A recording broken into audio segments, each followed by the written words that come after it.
नमस्कार बच्चों, जय हिंद। आप लोगों का वापस से हार्दिक स्वागत है रिलेशंस एंड फंक्शन के अगले अध्याय में, जहां आज हम लोग फंक्शंस के बारे में जानेंगे, इसको इंट्रोड्यूस करेंगे अपनी लाइफ में और इसको अपनी आगे की जर्नी में एक इंटीग्रल पार्ट की तरह यूज करने के लिए आज इसकी सारी जानकारी हम लोग प्राप्त करेंगे।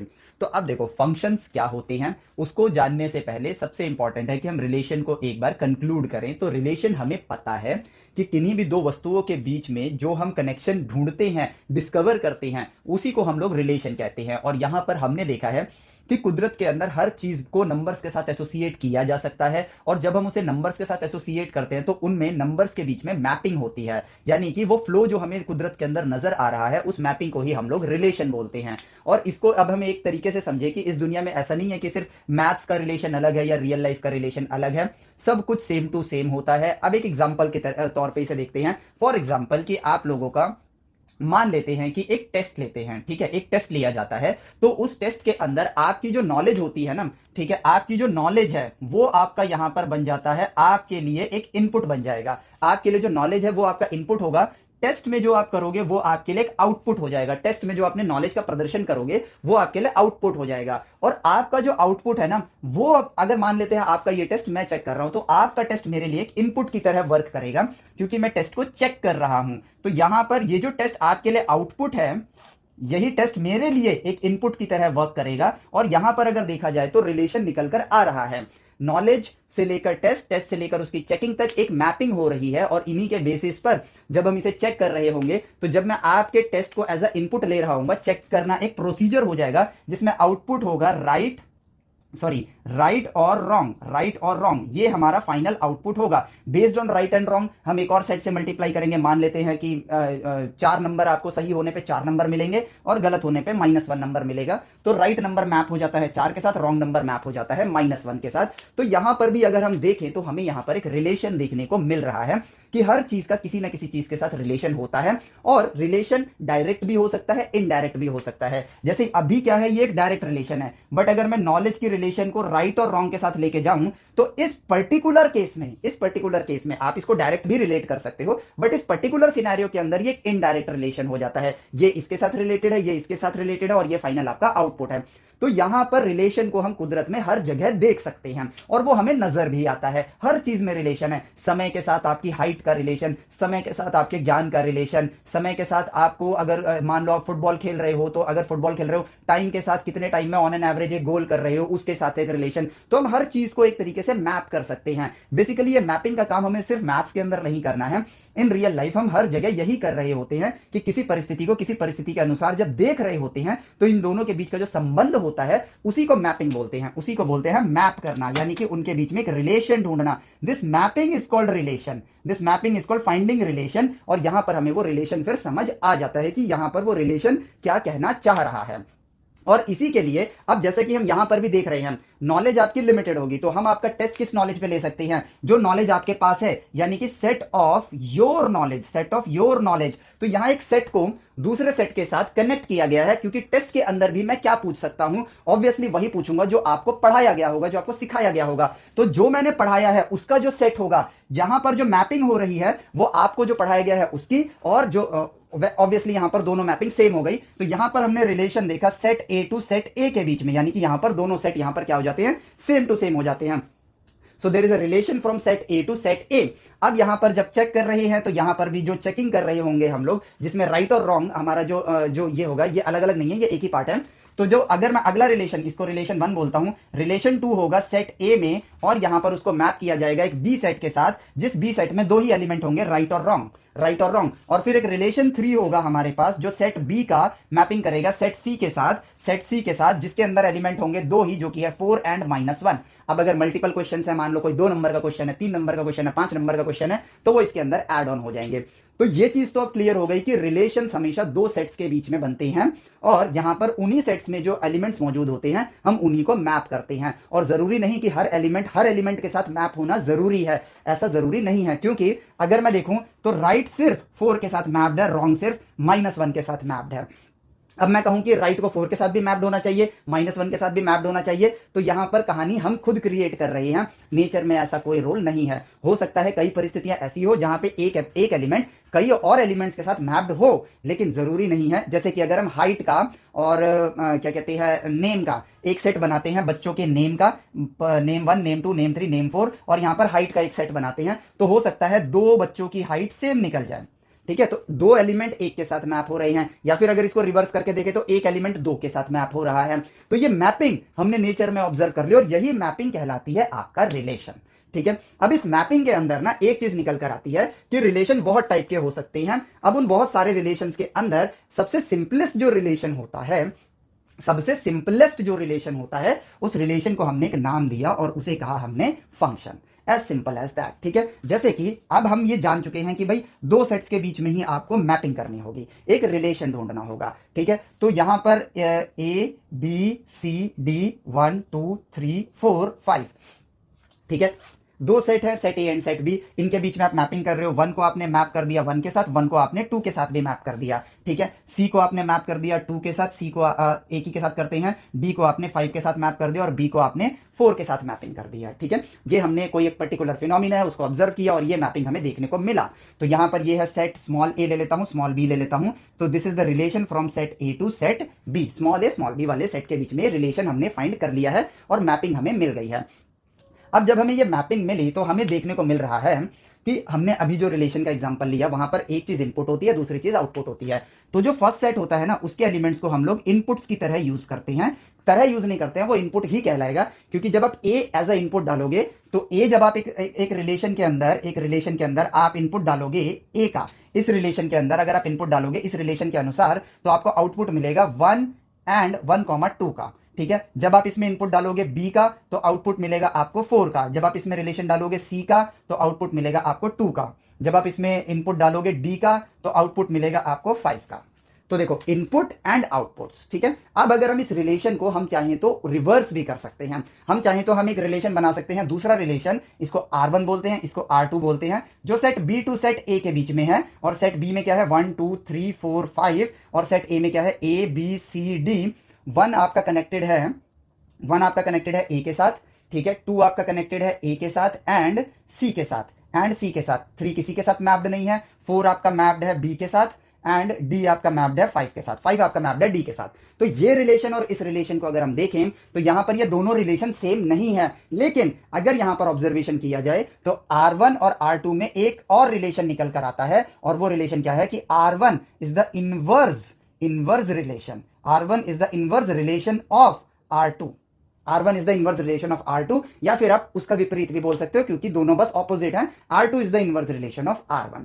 तो सारी चीजें हम यहां पर देखो ऑब्जर्व कर सकते हैं। अब इसी के अंदर हम लोग जो हमने कहा कि सिंपलेस्ट रिलेशन क्या होगा, सिंपलेस्ट रिलेशन ये कहा गया हमने, जो जिसको हमने नेचर में ऑब्जर्व किया, तो हमें समझ आया कि जब एक इनपुट पर, ध्यान से सुनना, यहां पर हमने सिंपलेस्ट रिलेशन का आकलन किया है इनपुट एंड आउटपुट के बेसिस पर, ठीक है, जिससे कि हमें कैटेगराइजेशन कर पा रहे हैं, और वो ये है कि जब एक इनपुट पर एक आउटपुट होता है, एक इनपुट पर एक आउटपुट, जैसे यहां पर अगर आप देखोगे एक इनपुट पर दो आउटपुट हैं, ठीक है, तो ये रिलेशन तो है, लेकिन यदि हम कहें एक इनपुट पर एक आउटपुट हो, तो ऐसे रिलेशंस को, ध्यान से सुनना, ऐसे रिलेशंस को हम लोग फंक्शन कहते हैं। As simple as that. ठीक है, तो ऐसे रिलेशंस जिसमें एक इनपुट पर एक आउटपुट आए, ऐसे रिलेशंस को हम लोग फंक्शंस कहते हैं। दो अलग इनपुट पर एक आउटपुट आ सकता है, दो अलग इनपुट पर, क्योंकि स्टेटमेंट ये कह रही है, स्टेटमेंट के आधार पर लॉजिक को बिल्ड करना चाहिए। एक इनपुट पर one input leads to one output, ये अगर मैपिंग होगी तो हमें वो, उस रिलेशन को हम लोग फंक्शन कहेंगे। तो हर फंक्शन एक रिलेशन ही होता है, बस वो एक स्पेशल रिलेशन है जहां पर एक इनपुट पर एक आउटपुट मिलेगा, बस, और कुछ नहीं। अब इस लॉजिक के साथ चले कि एक इनपुट पर एक आउटपुट है, तो इसका मतलब ये नहीं है कि दो अलग अलग इनपुट पे सेम आउटपुट नहीं आ सकता है। लॉजिकल बिल्डिंग यहां पर हमें अप्रोच लेनी है। ठीक है, जैसे कि ए पर अगर वन आउटपुट आ गया तो बी पर भी वन आउटपुट आ सकता है। क्यों? क्योंकि एक इनपुट पर एक आउटपुट आया है, एक इनपुट पर एक आउटपुट आया है। लेकिन अगर बी ने 2 को भी आउटपुट दे दिया तो अब एक इनपुट पर दो आउटपुट आ गए हैं, तो ये रिलेशन नहीं, सॉरी ये फंक्शन नहीं कहलाएगा, ये रिलेशन कहलाएगा। और हर फंक्शन एक रिलेशन ही होता है, एज सिंपल एज दैट। बस हमने अब आर की जगह यहां पर वर्ड यूज करना, लेटर यूज करना स्टार्ट कर देंगे, function from set A to set B. बस यही है कहानी फंक्शन की, फंक्शन का इंट्रोडक्शन यही है, और इससे ज्यादा इसमें कुछ भी नहीं है। फंक्शन होता है एक स्पेशल रिलेशन जो एक इनपुट पर एक आउटपुट ही देता है। ठीक है, तो देखो ये हो गया हमारे पास। अब कुछ मैथमेटिकल एग्जांपल्स भी देख लेते हैं, जैसे कि फॉर एग्जांपल आपका क्वाड्रेटिक इक्वेशन होता है जिसमें आप लिखते हो y is equal to a x square plus b x plus c. ये जो है आपका एक फंक्शन है। फंक्शन की इंपॉर्टेंस इसी से समझ आती है कि क्वाड्रेटिक इक्वेशन हमारे लिए एक रियल लाइफ एनालिसिस है। मोशन को स्टडी करेंगे क्वाड्रेटिक इक्वेशन आएगा, पैराबोलिक ट्रेजेक्टरी को स्टडी करोगे क्वाड्रेटिक मोशन आएगा, सॉरी क्वाड्रेटिक इक्वेशन आएगी। तो ये हमारे लिए एक इंपॉर्टेंट पार्ट है और ये एक फंक्शन है। और जब हम इस फंक्शन को स्टडी कर लेते हैं तो रियल लाइफ में जब भी हमें क्वाड्रेटिक इक्वेशन देखने को मिलेगी, जो कि आपको प्रोजेक्टाइल मोशन में देखने को मिलेगी, मैथमेटिक्स में भी देखने को मिलेगी, तो और प्रोजेक्टाइल मोशन अर्थ पे मोशन का एक इंटीग्रेटेड पार्ट है। अर्थ पे क्या, जहां पर भी गुरुत्वाकर्षण होती है वहां पर आपको प्रोजेक्टाइल मोशन देखने को मिलेगा। इवन आप एक्सीलरेटेड मोशन की अगर बात करें, जहां पर कांस्टेंट एक्सीलरेशन वाला मोशन होता है, तो वहां पर कांस्टेंट एक्सीलरेशन वाला जब मोशन होता है तो वहां एक इक्वेशन आती है s is equal to u t plus half a t square. ये भी एक क्वाड्रेटिक इक्वेशन है। ठीक है, अब इसको देखें तो ये एक फंक्शन निकल कर आता है, क्योंकि एक इनपुट पर एक ही आउटपुट आता है, दो अलग अलग इनपुट पर एक आउटपुट आ सकता है, तो ये फंक्शन के लॉजिक के साथ स्टैंड कर रहा है। तो ये रिलेशन तो है ही, लेकिन साथ ही साथ हम इसे फंक्शन भी कह सकते हैं। तो अब इसका रिप्रेजेंटेशन क्या होता है, एक और फंक्शन हम लोग यहां पे देख लेते हैं, एक और फंक्शन ले लेते हैं, जैसे कि y equals a x plus B. ये एक लीनियर इक्वेशन है जो कि मोशन में यूज करने वाले हैं हम लोग, ऑब्वियस ही बात है। अगर आप इस इक्वेशन को देखो, v is equal to u plus a t, again एक लीनियर इक्वेशन है, तो इट मीन्स एक फंक्शन है। u यहां पर b हो जाएगा, a यहां पर a से रिप्लेस हो गया, x यहां पर t से रिप्लेस हो गया, और y यहां पर u v से रिप्लेस हो गया। तो ये भी क्या बन जाता है, एक फंक्शन बन जाता है। इसको रिप्रेजेंट करने का जो फॉर्मेट है वो बहुत ही सिंपल है, और वो ये है कि y को आप रिप्रेजेंट करोगे सिंबॉलिकली फंक्शन से f ऑफ क्या, किसका फंक्शन है ये, इसमें इनपुट क्या है, f ऑफ x। तो f ऑफ x बोला जिसमें x रिप्रेजेंट करेगा इनपुट को और y रिप्रेजेंट करेगा आउटपुट को। सो x यहां पर रिप्रेजेंट करेगा इनपुट को और y रिप्रेजेंट करेगा यहां आउटपुट को। और यहां पर f ऑफ x लिखने का मतलब ऐसा कुछ नहीं है कि एक इक्वेशन है, ये एक सिंबॉलिक फॉर्म है, बट एक कंप्लीट फॉर्मेट में अगर हम लिखें तो ये ऐसे लिखा जाएगा f of x is equal to, फिर हम, ये हो गया सिंबॉलिक, फिर हम उस इक्वेशन को लिखते हैं यहां पर, जैसे कि पहले वाले केस में हो जाएगा a x square plus b x plus c, दूसरे वाले केस में हो जाएगा y is equal to f of x which is a x plus b. तो ये देखो, ये हो गया फंक्शंस को बस रिप्रेजेंट करने का तरीका। फंक्शन बोल रहा है कि यार यहां पर y और x के बीच में एक इक्वेशन है, वो इक्वेशन ना लिख के हमने यहां पर सिंबॉलिकली इसको रिप्रेजेंट कर दिया है। और मोस्टली हम क्या करते हैं, डायरेक्टली ऐसे रिप्रेजेंट करना स्टार्ट कर देते हैं। बट f ऑफ x किसको रिप्रेजेंट कर रहा है, y को ही रिप्रेजेंट कर रहा है, यानी कि आउटपुट को रिप्रेजेंट कर रहा है, और x यहां पर होता है इनपुट। ये वर्ड आपके लिए बहुत इंपॉर्टेंट है, क्योंकि जैसे ही हम कंपोजिट फंक्शन पढ़ेंगे तो यहां पर आपको इस चीज से बहुत फायदा मिलेगा। और अब सिर्फ इसके लिए नहीं, अब इसका एक्चुअल मीनिंग ही वही है, तो अब मीनिंग पता होने से फायदा वहां मिलेगा। क्यों, क्योंकि जब हम मीनिंगलेस हो जाते हैं ना, तो वहां पर चीज आसान होते हुए भी कॉम्प्लिकेटेड लगने लगती है। So your x is input, your y is output. आप इसको ऐसे भी रिप्रेजेंट कर सकते हो, x is equal to f of y। इसका मतलब क्या हुआ कि y इनपुट है, x आउटपुट है, और इनके बीच में कोई समीकरण है, जो कि आप ऐसे भी दिखा सकते हो, x is equal to a y square plus b y plus c. बस वो हमारी नेचुरल हैबिट बन जाती है कि हम x को हमेशा एज अ इनपुट लेते हैं और y को एज अ हमेशा आउटपुट की तरह रिप्रेजेंट करते हैं। तो वो एक नेचुरल हैबिट है, बट रिप्रेजेंटेशन का हक पूरा हमारे हाथों में है, हम उसे कैसे भी रिप्रेजेंट कर सकते हैं।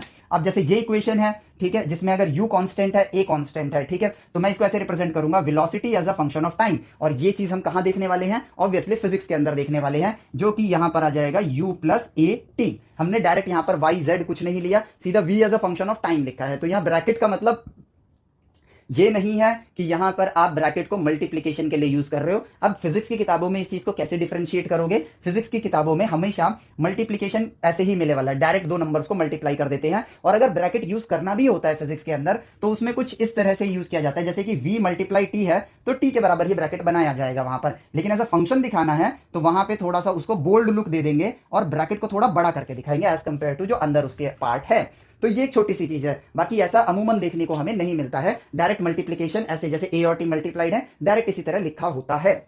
Most of the cases, but अगर दिखेगा भी तो वो हम समझ ही जाएंगे, क्योंकि वहां पहुंचते पहुंचते हमारी समझदारी का लेवल बहुत ज्यादा बढ़ जाता है। तो अब अगर मैं एक और इसको रिप्रेजेंटेशन करूं कि भाई s is equal to u t plus half a t square, ये एक फंक्शन है, तो मैं लिखूंगा position as a function of time is equal to ये रहा u t plus half a t square, ठीक है, जिसमें टी आपका इनपुट है और यहां जो फंक्शन की जगह एफ लिखने के बजाय एस ही लिख दिया तो एस ही आपका आउटपुट हो जाता है। और हम इसको जनरली ऐसे लिख सकते हैं, हम ऐसे भी लिख सकते हैं, S is a function of time, जो कि इसके बराबर है, हम ऐसे भी रिप्रेजेंट कर सकते हैं। और ये समय के साथ आदत में पनप जाता है, आदत पड़ जाती है इसकी, तो हमें ये बातें आसानी से समझ आ जाती हैं। और वैसे भी कोई ये रॉकेट साइंस नहीं है जो समझ ना आए, ठीक है। तो ये देखो, ये हो गया आपको फंक्शन को रिप्रेजेंट करने का तरीका। अब इन फंक्शंस के साथ ना जब हम अपनी किताबों में सवालों और जवाबों तक पहुंचने की कोशिश करेंगे तो यहाँ पे डायरेक्ट आपको समीकरण देखने को मिल सकते हैं। F x is equal to 3 to the power x upon में एल एन एक्स प्लस में sine e to the power x, इस तरह के आपको इक्वेशंस देखने को मिलेंगे, ठीक है।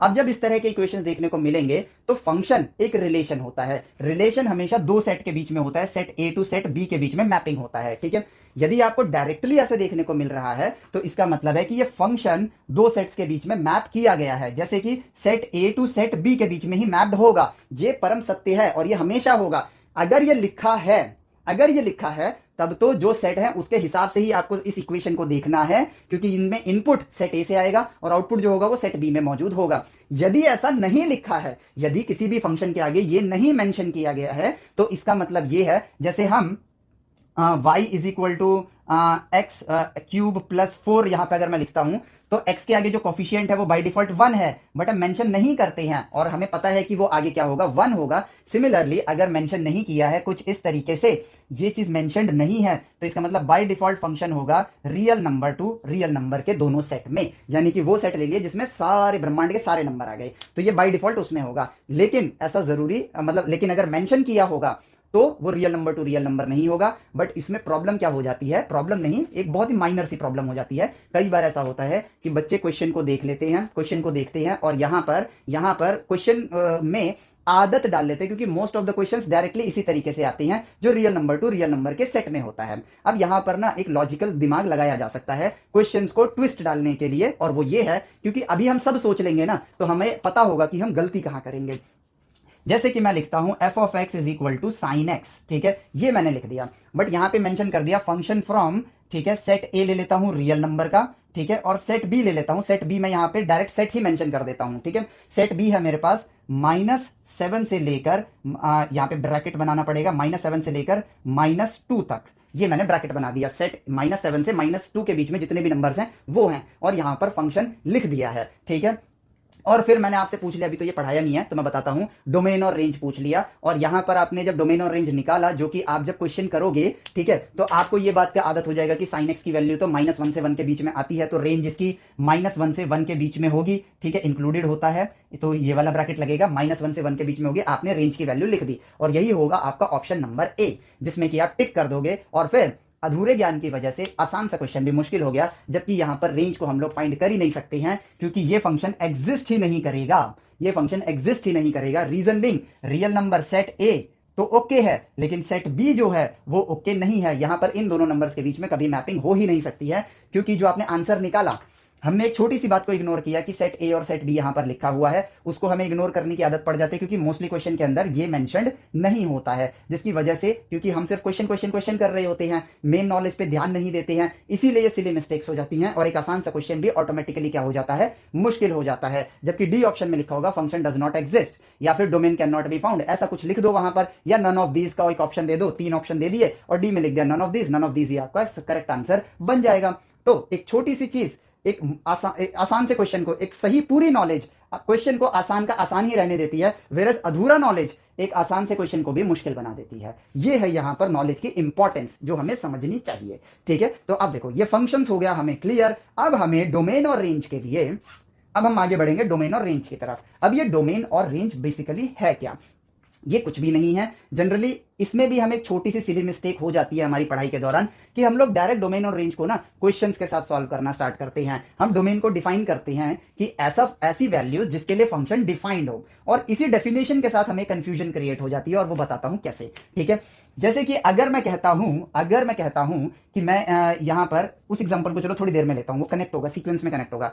डोमेन को हम लोग कहते हैं कि ऐसी वैल्यू जो फंक्शन को डिफाइन कर सके, और हम पढ़ना स्टार्ट कर देते हैं कुछ इस तरीके से कि f of x is equal to under root of x square minus one. ठीक है, हमने ऐसे लिख लिया और फिर हम डायरेक्ट क्वेश्चंस के जरिए ही बस उस डेफिनेशन के माध्यम को समझने की कोशिश करते हैं। तो प्रॉब्लम क्या होती है, फिर हम यहां पे अगला लॉजिक लगाएंगे, ठीक है, जो कि लॉजिक आप इजीली लगा सकते हो। तो मैं इस इक्वेशन पे आ सकता हूं कि भैया आपको तो पता ही है ना कि अंडर रूट के अंदर कोई भी चीज नेगेटिव नहीं हो सकती है, तो लॉजिक अपने आप क्रिएट हो गया, एक्स स्क्वायर माइनस वन। क्यों लगा पाते हैं लॉजिक, क्योंकि ये प्रीवियस क्लास की नॉलेज हमारे पास ऑलरेडी है, 10th तक हम ये चीज जान चुके होते हैं। तो यहां पे एक ईजी फॉर्मेट लगता है कि it is greater than equal to zero, greater than equal to zero होगा। तो फिर x square should be greater than equal to one, then x should be greater than equal to one and x should be less than equal to minus one. ठीक है, यहां पर आप सोचना अभी ऐसा क्यों लिखा मैंने, इसके पीछे का लॉजिक है, सोचो, अभी के लिए ये टास्क है। ठीक है, तो अब हमें वैल्यूज मिल गई कि भाई x जो होगा वो 1 से बड़ा होगा, माइनस वन से छोटा होगा। तो हमने एक सेट बना लिया कि भाई माइनस इंफिनिटी से लेकर माइनस वन से छोटा,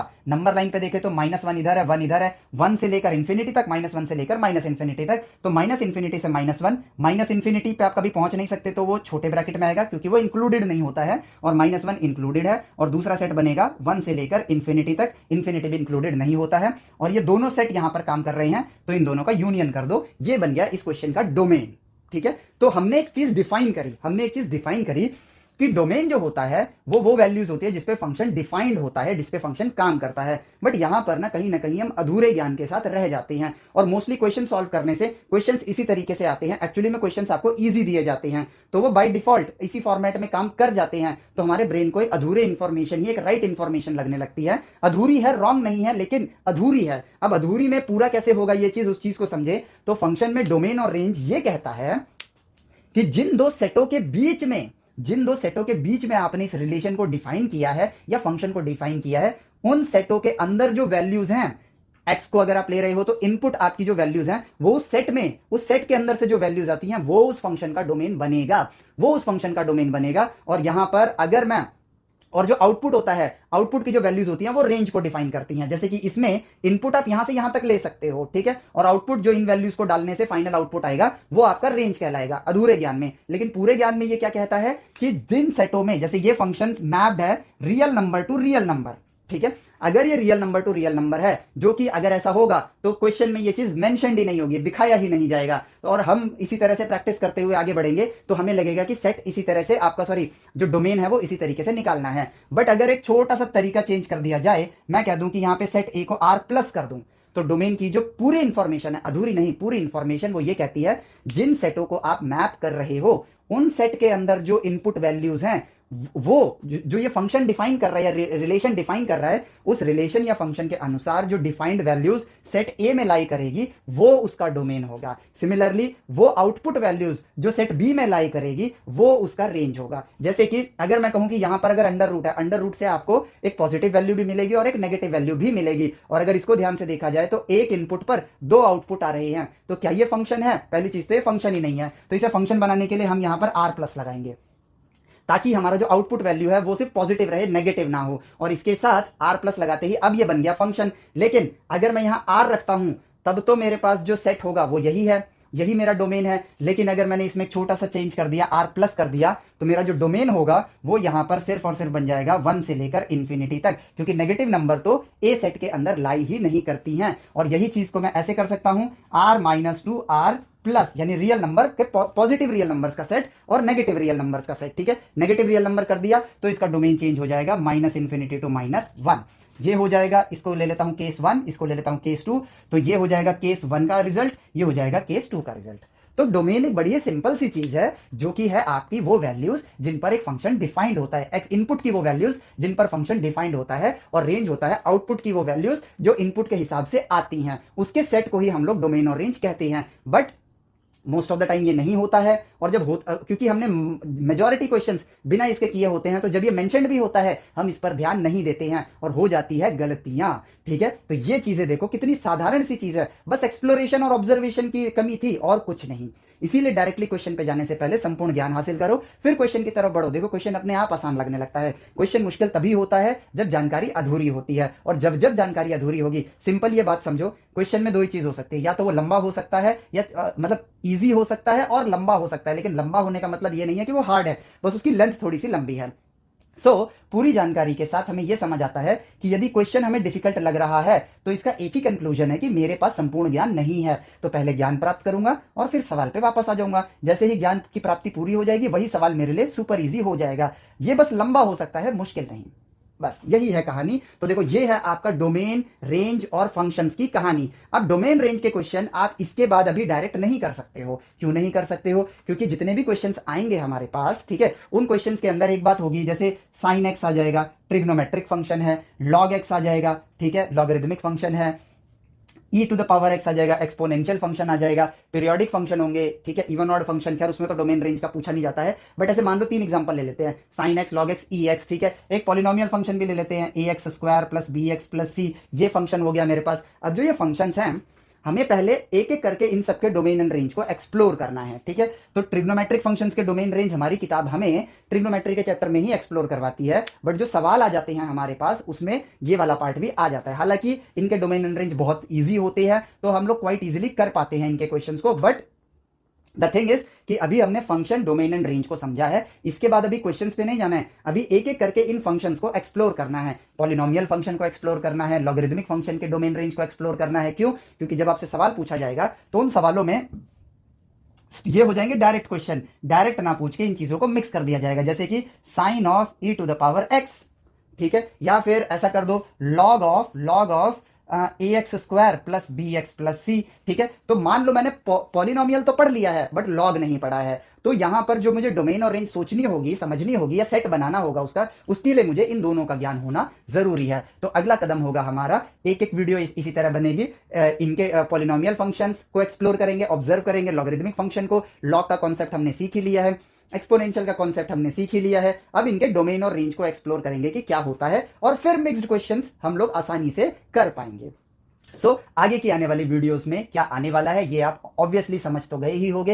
ये है आपकी अपकमिंग वीडियोस। इसके बाद यहां हम अलग अलग फंक्शंस को एक्सप्लोर करेंगे, फिर हम देखेंगे टाइप्स ऑफ फंक्शन को, फिर हम जाएंगे कंपोजिट फंक्शन की तरफ। कंपोजिट फंक्शन और टाइप्स ऑफ फंक्शन के साथ ही हम लोग इनवर्स फंक्शन को भी वहां पर स्टडी करेंगे। और composite function, then even and odd function, and then periodic function, and then हम लोग यहां पर इस फंक्शन के साथ कंप्लीटली रेडी हो जाएंगे। और इसी चैप्टर के बाद हमारे फिजिक्स के दरवाजे भी ओपन हो जाएंगे, बिकॉज यहां तक आने के बाद, क्योंकि रिलेशन फंक्शन में जो आपने सीखा है वही ज्ञान आप लोग अब फिजिक्स में अप्लाई करने वाले हो। आप कुदरत के अंदर रिलेशंस को ढूंढने वाले हो, ऑब्जर्व करने वाले हो। ये जो मैपिंग है ना, ये सिर्फ मैथ का पार्ट नहीं है। फिजिक्स के अंदर या आम जिंदगी के अंदर हर जगह आप चीजों को मैप ही कर रहे होते हो।